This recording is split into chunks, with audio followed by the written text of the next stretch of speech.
Hi, my name is Layla and I work in product management, and I'm going to show you how to use the remote front panel feature.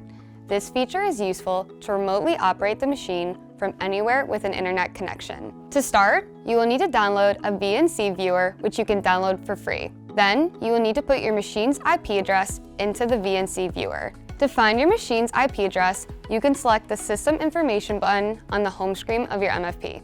Once we are in the VNC viewer, at the top, put in the IP address of the machine. Once the IP address is in, it'll prompt the user for access at the MFP, and once that is granted, press OK. Here, we can see the home screen of the MFP and be able to operate it as if you were standing in front of the machine. For example, we can press System Information. We can go into the virus scan and see the last time a virus scan detection was ran. We can go into the job status, and we can operate any function that we want. The remote front panel feature is helpful to remotely operate the machine, troubleshoot, and help simplify training and support. And that is how you use the remote front panel feature.